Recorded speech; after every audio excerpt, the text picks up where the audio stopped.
ఏదైతే కూటమి ప్రభుత్వం దూసుకెళ్తుందో ఈ నేపథ్యంలో అది పర్యాటక రంగంగా కూడా అభివృద్ధి చెందాలని ముఖ్యమంత్రి చంద్రబాబు నాయుడు గారు ఆదేశాల మేరకు ఎక్కడికక్కడ ఏ జిల్లాలో ఆ ప్రాధాన్యత ఏమిటి, అక్కడ ఉండే విజిటింగ్ ప్లేసెస్ ఏంటి, పర్యాటక ప్రాంతాలు ఏంటి, దాన్ని ఏ విధంగా డెవలప్ చేద్దాం టూరిజం ప్రకారంగా అని కూడా ప్రతి జిల్లాకు ప్రాధాన్యత ఇస్తూ కూడా చేసుకెళ్తున్నారు. దాంట్లో భాగంగా గోదావరి పర్యాటక పరవళ్ళు అనే ఒక కాన్సెప్ట్లో మనకి ఒక ప్రధాన పత్రిక వార్త రాస్తుంది.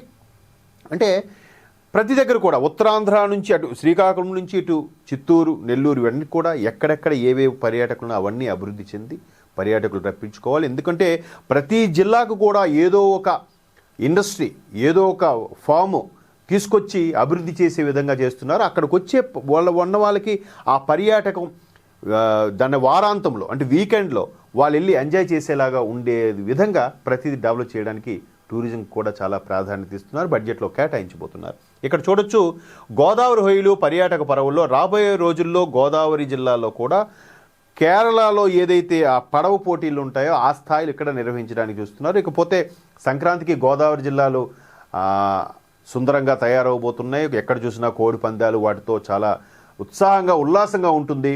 అది కొంత సంప్రదాయబద్ధంగా అయినప్పటికీ కొంత ఇల్లీగల్ అనే విషయంలో కూడా ప్రభుత్వం కొన్ని చూసి చూడనట్టు విడిచిపెట్టడం జరుగుతుంది. ఎందుకంటే స్థానికంగా ఉండే నాయకులు, స్థానికంగా ఉండే ప్రజలు కూడా దానికి పూర్తి స్థాయిలో మద్దతు, ఒక రకంగా అదొక రకమైన ఎంజాయ్మెంట్గా ఉంటుంది. బట్ అది తీవ్రతరమయ్యి ప్రాణాలు పోయే పరిస్థితికి రాకూడదు అనేది ప్రభుత్వం ఉద్దేశం. అందుకు అప్పుడప్పుడు పోలీసులతో చెక్ పెట్టడం కూడా జరుగుతుంది.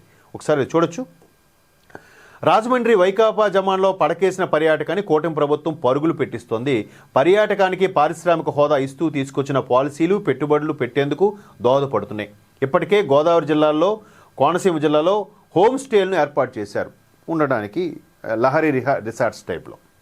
తూర్పుగోదావరిలో 9, కోనసీమలో 23 మంది ఆసక్తి చూపినట్లు జిల్లా పర్యాటక అధికారులు చెప్తున్నారు.